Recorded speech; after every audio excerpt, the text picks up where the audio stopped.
I'm Jeff Cook, and this is Backyard Basics. This month, I want to talk about a near and dear topic to my heart. We'll talk about pruning. I was writing an article about pruning the other day for the local paper for both Peach and Taylor County. I started thinking, it's kind of funny. I probably write an article about pruning at least once a year. Get hundreds of phone calls about pruning. I think I've done TV shows about pruning, so I'm either thinking that it takes a lot of learning. It's a long learning process, or people don't pay attention to me. So I'm hoping it's the long learning process, and not that people aren't paying attention to my articles and what I write about or do shows about. But I'm going to touch on a few things. I'm going to touch on a few tools that you need to have if you're going to prune properly, and I'm going to talk about proper ways to prune.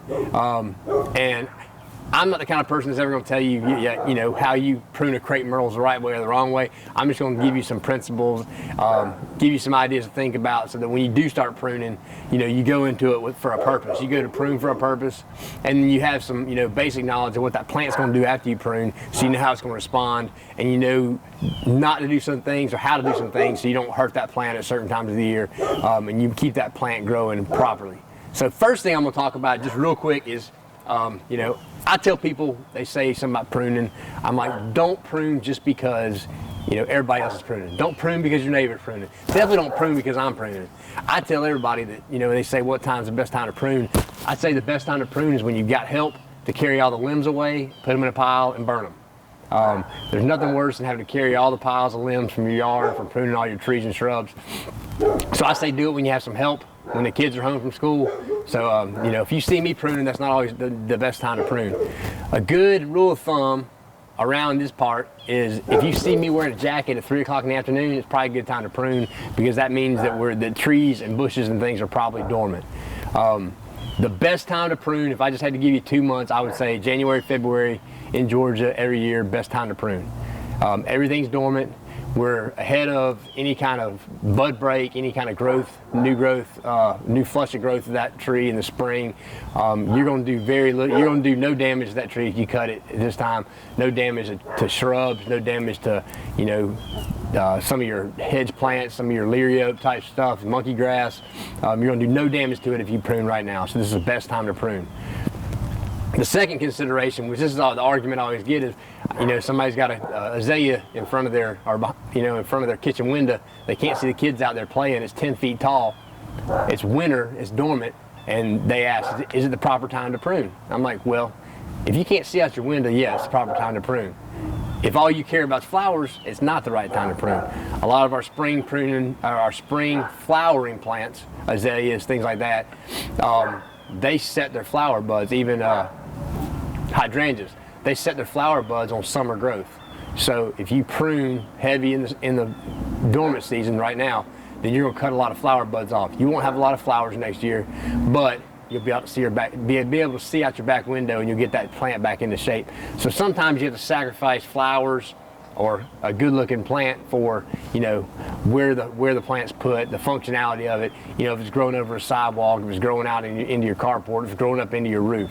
So sometimes you got to sacrifice flowers for a year to get a plant back into shape.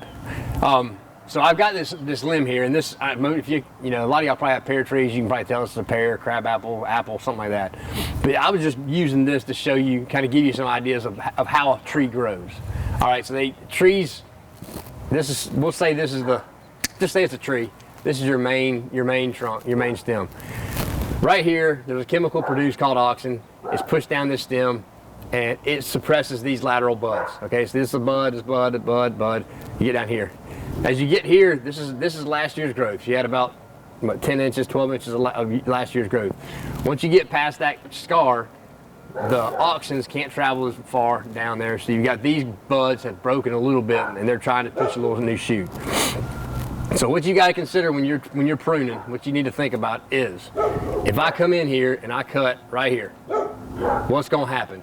Because what you're doing is you're trying to get it back into shape, but then you're also trying to figure out what it's going to look like next year. You don't want to just cut it anywhere. Cut it somewhere and say, that's good because it's the right height. So what you need to think about is what's going to happen. So if I cut right here, what's going to happen is this bud right here is going to become my dominant bud. It's going to shoot up in there right here, and it's going to try and be dominant over these buds. But you will get a little bit of growth here and a little bit of growth here. So you'll get a little bit of branching. Other plants that have buds a little more closely spaced, a little closer to this part where you cut, you know, you might have 3 or 4 buds that push out right here.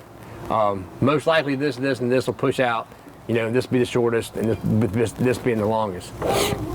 Now, if you were to come back in here and cut here, then you're gonna see you'll have a lot of bigger limbs. These limbs are gonna get bigger, and you probably would have 3 limbs right here that would shoot out at different directions. And if this was your stem, this would be your, you know, these would be coming off your main stem. The next thing to think about, like more so on a tree, is if you got this limb sticking off a tree like this, and you're trying to direct that tree, you're trying to say it's next to your sidewalk and you don't want to grow it in your sidewalk. So what are you gonna do? If you come out here and your sidewalk's over here, if you come out here and you cut this right here, hopefully you can see that little bud right there. If you cut this right here, what's gonna happen is you're gonna make that bud right there want to grow, and it's gonna go straight out into your sidewalk. So if you cut an out-facing bud, it's gonna grow more outward. Eventually it's gonna turn up a little bit, but it's gonna grow more outward. So if you want to try and keep this thing confined, grow more upward, you would come back past that one and you would cut that right there. That right there is going to want to grow straight up in the air. It'll eventually come kind of, you know, angle out, but it's going to grow out that way. So you can really direct the way a tree, a plant, bush grows by paying attention to where the buds are on the stem. It gets a little harder. Things like crepe myrtles, where you can't see those buds, they're actually tucked up under the bark. You know, there's buds all along a crepe myrtle stem you can't really see. They'll just come out from everywhere, but basically they'll come out from anywhere where you let them. But if you got something like this, a pear, other larger trees, you can really direct those shoots by making your cuts at certain places. Real quick, we're talking about some techniques and kind of some things to think about when you're cutting on trees and shrubs. If you get to where you're cutting, making larger cuts on a larger tree, a larger shrub, you need to kind of be careful to make the proper cut so you don't cause damage to that tree later on down the road. So on this, there's pretty good, I don't even know what kind of tree this is, but there's pretty good zones right here to know about. And I'm not going to give you any of the technical terms, but you can see right here on this collar, you've got this line right here. It's a ridge where it's kind of like a suture. Okay, so what you want to know is you don't ever definitely want to get into this. This is where it differentiates between the trunk and the limb. And then out from there, where it's a little thicker than the branch, this is called the collar region. So you don't want to cut into that collar region. You want to just be just outside that collar region when you make your cuts. If we look above this, up here, I've made some improper cuts. I've stayed out of this zone where the suture is. I've stayed out of that zone. I'm off the collar, which is that swollen area right there, but I'm way out here. So what happens here is you don't get proper healing right there, and decay can get in there, and that decay can go, you know, down into the tree. It doesn't partition off right there. It can go down into the tree because that tree doesn't know to heal itself right there. Just adjacent to it, I've cut into the collar and into this zone right here. Same thing can happen. I've cut the zone that's supposed to heal, so the same thing can happen. Fungi, diseases can get in there. They can go down to this trunk and cause a lot of issues there. So what you want to do, ideally, is to make a cut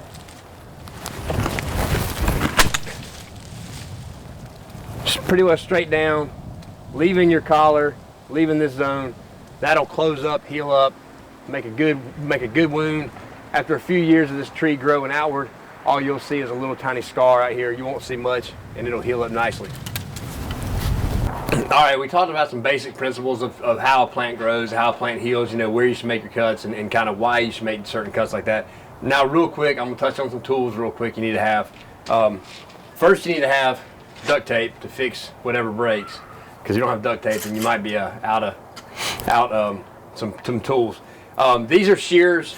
I don't do a lot of shearing because it's not the best thing you can do for a plant. You know, sometimes on a dwarf Yopon holly or something like that, some of your more foundation type plants you want to shape round, you know, you can do shearing. I'd recommend doing shearing. You know, you do it multiple times throughout the year to kind of keep that plant in check, keep it, you know, a certain size.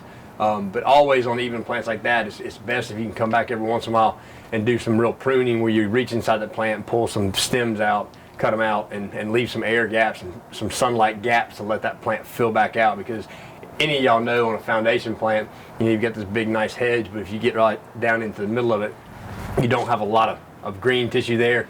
You got buds that probably won't ever come back out, so a lot of times you have to come back in and get the chainsaw out, cut them off at ground level so they can kind of shape back up like you like them.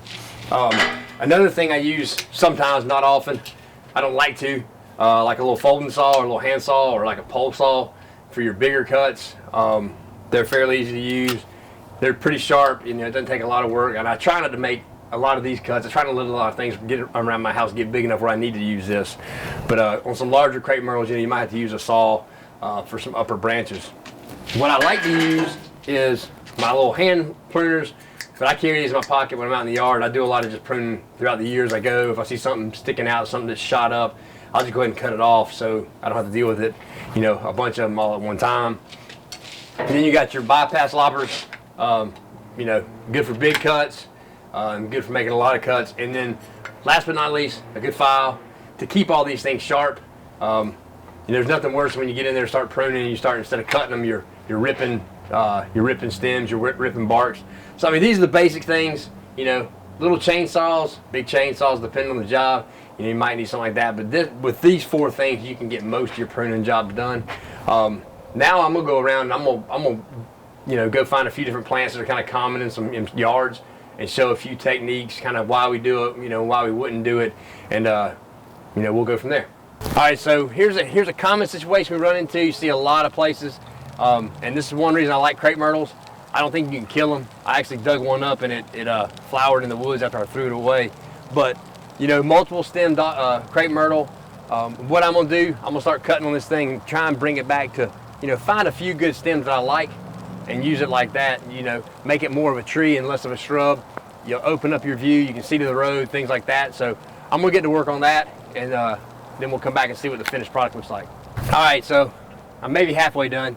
One thing I forgot to mention, one thing I try and tell people, when you are pruning, don't just get in there and say, okay, I'm gonna do this, and get in there and just go at it from in the bush or in the tree.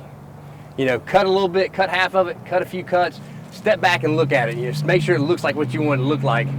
You know, make sure you haven't gone a little too crazy doing what you're doing. One thing pointed out by Will, which is a good point. This is a crepe myrtle that usually grow pretty fast. You don't often see lichens on them.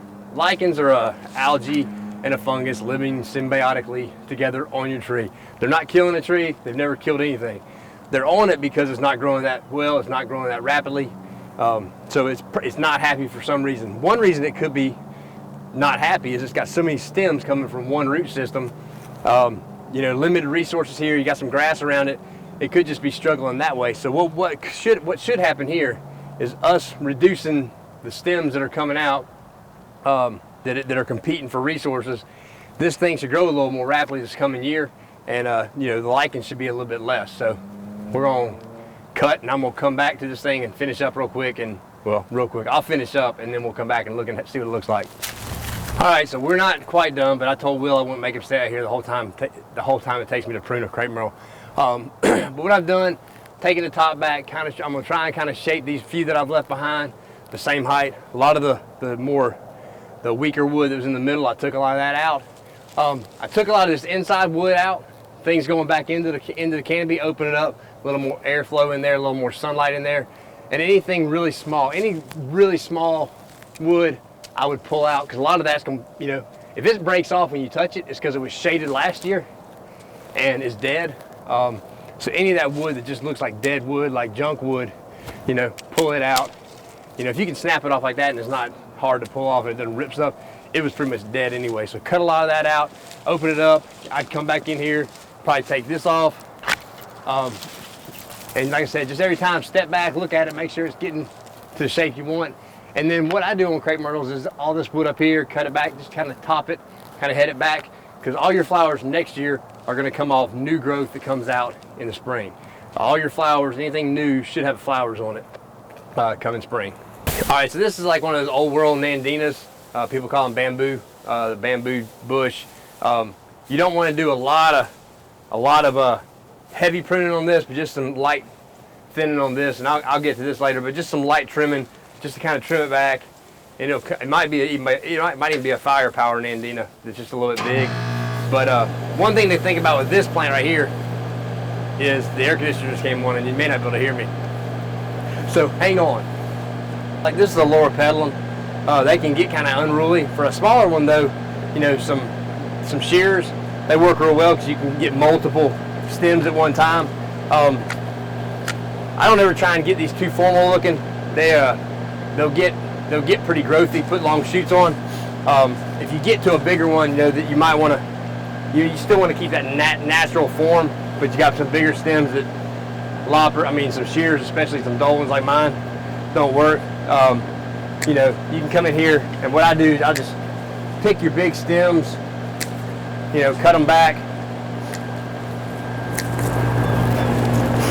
and it just really depends. It's everybody's preference. I'm not, like I said, I'm not going to tell you how you need to have a shrub look. It's all how you want it to look. But one thing to consider is that, you know, when I cut this stem back, there's going to be a lot of growth from where, you know, right behind where I cut. And these hand loppers are pretty nice because you can pick and choose what you're going to get. You know, if you got a set of shears, you know, you could do a lot of these small ones, shape it up. But if you're like me, you get a little crazy. You start cutting a lot more than you might want to. But when these things are small, you can easily shear them. Use the shears to get these things trimmed up. One thing to think about is if you have something like this. This is a dwarf yopon that I butchered because my shears are a little bit dull. But with these, a lot of people want to just shape these, you know, keep them kind of dome shaped. So some sharp shears, you know, will keep them shaped. But I would recommend doing that multiple times throughout the year and just doing a little bit at a time, not coming in, you know, when you've got a lot of really overgrown shrubs and trying to cut them back, because if you cut them back severely, you're going to get in there to where you've got nothing down there. You've got a bunch of bare stems, and you can see, you know, if you look in this shrub, you know, you get below a few inches, you know, you've got a lot of bare stems. So what the experts would tell you to do is come in here and find some of these longer ones that are sticking out, you know, and reach down in there, make sure there's no hornets or wasp nests. Go in there and just cut out individual shoots. You know, you're going to leave a few little gaps, but you're going to get a lot more growth this spring. It's going to fill in these gaps right here. All right, I know what my wife will say if I cut a shrub out like this. She always gets mad at me because she looks at it and there's a bunch of blank stems, and she's like, "That's ugly." Well, first thing I tell her is we're about 200 yards off the road, nobody can see it except for us. But sometimes when these shrubs get overgrown and they get growthy, to get them back in shape like you want them, like they need to be, sometimes you got to sacrifice, you know, the aesthetics of it for maybe a few months. It's January right now. By, you know, middle part of March, you won't see these stems because all these little buds that are tight right here, all those little buds will push out. You'll have a lot of good purple foliage. You'll have some flowers, so you don't have to worry about it on these. And like I said, on something like this, if these did get really out of shape, or if they had a lot of dead in them, because sometimes, like at our house, my lower pedaling's a little too close to my yopons, and they'll overpower them, and you'll have the backside will be just bare, bald. After a few years, every once in a while, you can come in here and just really take this back to the ground, a few inches above the ground, and by the middle part of next summer, that thing's gonna be a nice little mound like you want it, good shape, good look, and you can kind of start working with it from there. We're gonna move around the house to a few more bigger things and kind of see what we do with them. All right, knockout roses, everybody loves them, or you hate them, I don't know. They have a lot of root issues, so overwatering, getting too much water, too little water, of course, but having too much water, you see a lot of root rots with them dying. You know, everybody's probably heard of the virus that's carried by a mite that's killing a lot of them. I haven't seen any of that firsthand yet, but a lot of what I'm seeing is, just some regular old insects and diseases. But on these, they respond really well to severe pruning, get them back into shape. I don't have any gloves. I would recommend using gloves with any kind of rose, but with these, and I don't look for buds. I assume that I'm gonna have buds down below where I cut, but these will do really well if you cut them back this time of year. If you cut them back to 10 inches, 12 inches off the ground, I don't care how big they are, they'll respond just as well. Probably the bigger the better, because they're gonna have a lot more root system to push. One thing I didn't talk about with bushes and trees is that once it goes dormant, all the energy that it took in from last year, all that energy from the sun and the leaves that the leaves produce is in the bark, in the roots, in the buds. So if you were to let these things leaf out, flower, whatever they're going to do in the spring, and then you cut them back, all that energy they used last year is pushed out, and you cut it all off, so you rob that plant of all that energy. That's why it's always good to do it right now, this time of year, when that thing's dormant. You cut off, you're cutting off some energy, but you're not taking the energy away. It's got more energy in the roots to push the buds that are actually left behind. So a lot of times, if you do some pretty severe pruning this time of year, if you do really heavy pruning, you get a really big push of growth the following spring. So I mean, you're not hurting this plant by cutting it back pretty severely, or all the buds you knock off. I mean, you're going to gain that many more the following spring when it starts growing. All right, so this is a bigger lower petal, and this looks more like, this is about half the size of mine, but it looks more like mine. So what I would do on this, I mean, there's multiple things you can do. If you want it this big, you can let it keep growing. But I would do is I just come in and take all these big stems and go right back to where the main, I guess the main canopy, where the main shape, I guess, of this shrub is, and I'll just do a few so you can kind of see what I would do. And I'll tell you, like I said, I'm not going to tell you how to prune something. You can make it look however you want to. I mean, you could come in here, if you wanted these things to start getting a little taller, you could take them all off here. You just have to look at it for a little while until it started, branching out from where you're cutting. But what you're going to see here is where you make these cuts, these branches down below it, they are going to really shoot up next year, and you're going to have to do this again. If you have lower petalums in a place that they're happy, they will definitely continue doing just this and growing like that. But the good thing about them is they're easy to get back into shape, and you can see, I think you can see on this side pretty good that a few more cuts, maybe get the shears out to get a few of these little spindly ones, and you've got this thing just about back into shape. Hey, it's very important to study what the way somebody's tree looks like before you butcher it. I'm just trying to figure out exactly the way Miss Brenda wants this thing cut, and I'm hoping that I do this right, because if not, I might be in trouble. But it looks like she's been basically cutting it back to this main limb, and what happens is you get a lot of growth from where those cuts are made. You can see that a cut was made here. You get good growth here. So we're going to keep it just like that. Like I said, I'm not going to, you hear a lot of people talk about crepe murder. I'm not going to talk about that. I don't care if you cut it off, and it looks like it has, knuckles and everything grows from there. That's perfectly fine. I mean, during the winter, that's a great place for birds to perch. But what I would do, here's what I do on my crepe myrtles. Of course, they are extremely tall.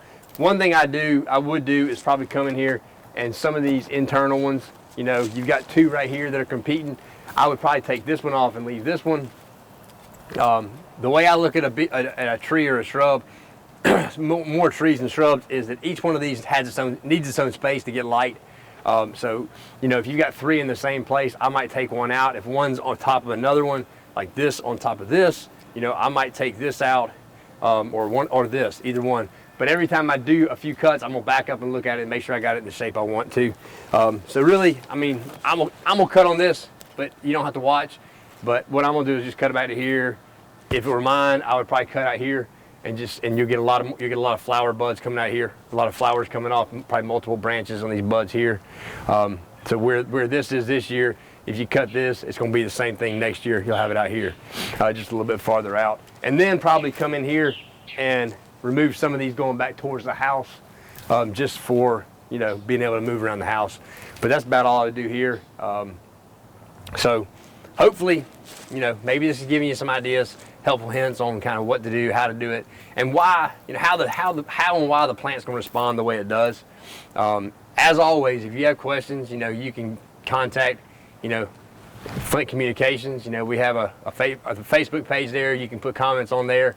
You can always email me at my UGA email address, or call me at the office, with questions, comments, or suggestions for shows down the road. Like I said, hope this has been helpful to you. Hope you learned a little bit of something, and hopefully it stays cool this next month or so, we have some pretty good peaches. As always, it's Backyard Basics, filmed in your backyard.